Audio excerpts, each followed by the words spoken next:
Hi, and welcome to E-Schoolhouse. This is Inspirations from the House, and I'm Deborah Kalinikos. I am your guide here at E-Schoolhouse. I'm an engineer turned educator, and now I work with parents to educate parents on all things about education. And I'm very happy to be here, especially during this time. So today's session is called How to Make Sure Your Child Won't Fall Behind. And I'm going to address that, certainly. I've got some kind of interesting things lined up. I sure hope that you get a lot out of it. But before we get going, I want to let you know that we are streaming in using a piece of software called StreamYard, and I'm streaming into both my private Facebook group, E-Schoolhouse, and on the E-Schoolhouse Facebook page. If you are joining us from the group, please be sure to grant StreamYard permission. There's a link above, and you can click that so that I can see who you are if you'd like to ask any questions. So let's get going.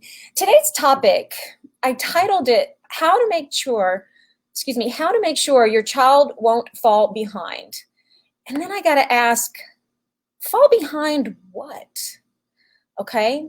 So as I started doing some investigating into this topic, I came across something from the U.S. Department of Education's website. It's a very interesting document. It's called Progress in Our Schools, and it was written probably about 4 or 5 years ago. There wasn't a date on it, so I can't give you an exact date about when it was written, but I found it very interesting. As I was reading the document, I found myself talking to it. And I don't know if you've ever done that as you've been reading through things, but I found it really interesting. I started talking back to the document, and I thought, you know what?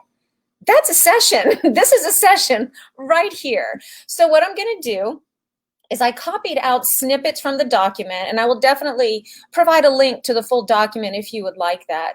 But I'm going to read snippets from the document, so pardon me if I have to look down and read because I don't want to misquote anything on this particular document. So this is from the U.S. Department of Education, Progress in Our Schools, and it starts out with like this. It's clear what it means to be prepared for tomorrow's economy. Already, 3/4 of the fastest growing occupations require education beyond a high school diploma, with science, technology, engineering, and mathematics careers prominent on the list. However, our schools aren't preparing enough of our students for that reality. Okay, that was the document. Now, this was me interacting with the document. The document says, our schools aren't preparing enough of our students for that reality. Our schools. Are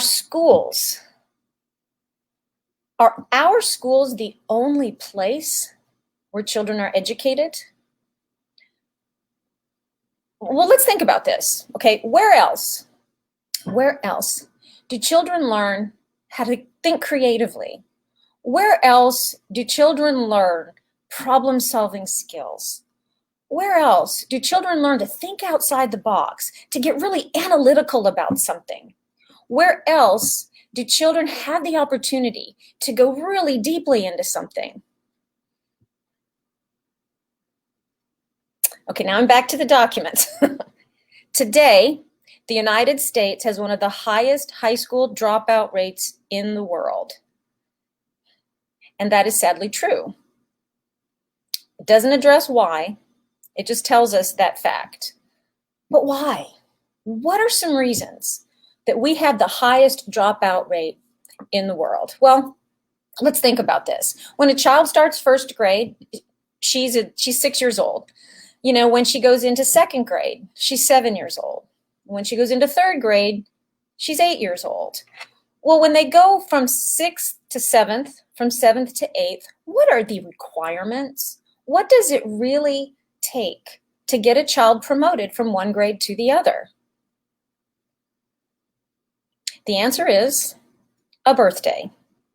We basically put children into grade levels according to their age. And parents are worried about if their children are going to fall behind a level. Well, that's just an age, okay? We don't expect children to have mastery at any time to go up through grades 1 through 8. However, when a child goes from grade 8 to grade 9, oftentimes there's a harsh reality that hits the child because all of a sudden he is expected to earn his way out, not just get promoted because he has a birthday. And that's very difficult for children who have perhaps gotten behind on background knowledge, who have perhaps not really learned how to learn. And so all of a sudden they're faced with this harsh reality that they're not earning credits. And they get really, really discouraged, and then they drop out. Okay, back to the document. Among students who do complete high school and go on to college, nearly half require remedial courses, and nearly half never graduate. Remedial courses. We're sending children off to the college level, and they're not ready. They need to take remedial courses. So what's going on? What is wrong with our schools? Back to the document. Yet in today's world, a college degree or advanced certificate increasingly represents the entry ticket to rewarding careers and fulfilling lives. As President Obama has said, it is our generation's task to reignite the true engine of America's economic growth. The true engine of America's economic growth. Reigniting that engine depends on education, preschool through 12th grade and beyond. Okay, let's sit with that for just a second. The true engine of America's economic growth is education. I believe that. I totally believe that. We have got to educate our children. I can't imagine anybody disagreeing with that. But to reignite our economic growth depends on our education. It's that important. If it was that important, why are we bailing out private companies instead of dumping that money into our education? If our education is what we need to ignite our economic growth, why don't we put our money where our mouth is? Why aren't we investing more in our education? I mean, I could go on probably for hours about how little teachers and educators are paid, but I think I've made my point here. If education is the true engine of America's economic growth, why are we leaving this up to just the schools? Children are educated all the time. It's not just on the schools, okay? Where does true education start? It starts with you. It starts with parents. It starts at home. Parents, you are the first and the most important teacher your children will ever have. It starts with you. Now, what's really, really interesting is this whole document, and I'll send you guys a link if you want one, but the whole document goes on and on about how the school systems are not doing what they need to do. But not once does it mention parents. I mean, parents, I think you are key to this. I believe parents are the key to reigniting our education system. I firmly believe that. But does our government believe that? Not according to this. Now, here's something really interesting, and I want to share this with you. So I was getting pretty upset when I was reading this document, as you can imagine. So I started looking around, what exactly is a description for a teacher? So let me show you something.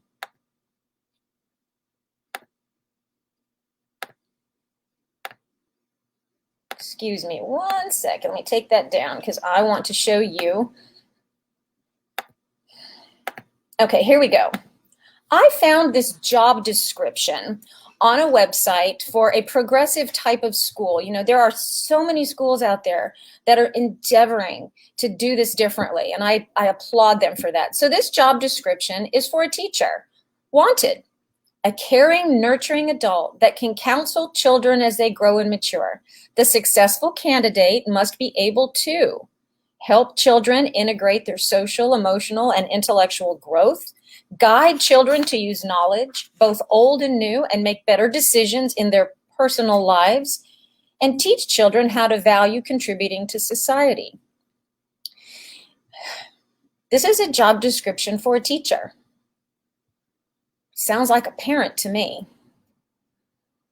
So I don't understand. I don't understand. This is describing a parent, but this is what they want teachers to do. Parents, can you understand why I keep saying you are the most important teacher your children will ever have? And if you want to see that job description again, send me a message. I will definitely link you to it. So where does education begin? If we're going to reignite our economy based on education, where does all of that start? Where are children going to learn analytical problem solving? Where are they going to learn to think creatively? Where are they going to get the opportunity to totally delve into something that really interests them? Is that going to be in a classroom full of 30 other kids learning the same thing in the same way at the same time? Think about it. The same thing at the same time in the same way. Now, every now and then you'll find a teacher who can differentiate and have all these other opportunities for kids, but my experience is they learn the same thing at the same time in the same way. That does not help children get really creative with their thinking. That does not help our children really dig into something that they want to know more about. It begins with you. It begins at home. It begins with our families. So the topic of this, and I think the topic of this whole thing is how to make sure that your children don't fall behind. There's only one thing you need to do. You need to recognize that it is up to you. You are the most important teacher your children will ever have. They are not going to fall behind. They are not going to miss out because you are involved now. Now more than ever, you are involved. Stay involved. That is what's going to drive our country into a better economic future. It's up to us. It's not up to the government. It's up to us. So I really hope that this resonates with you. I really hope that this year is like a catalyst to get this going.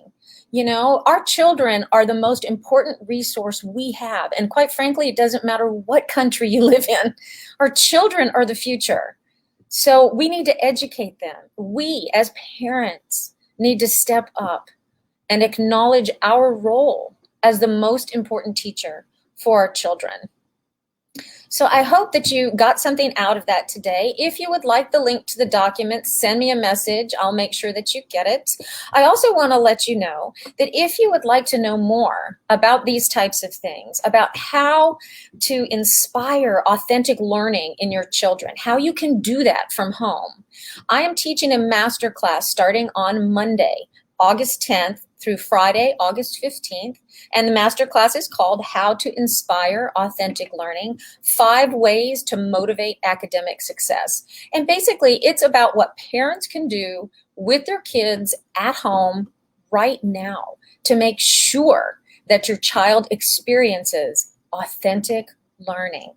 If you would like to join me in the masterclass, there is a link above. Click on that, get yourself registered, and I would love to see you there. Well, thank you so much for hanging out with me today, and thank you for bearing with me reading from a piece of paper. I know that's kind of hard to watch sometimes, but I just didn't want to misquote the government website. So have a wonderful, wonderful Thursday, and I will see you on E-Schoolhouse. Bye.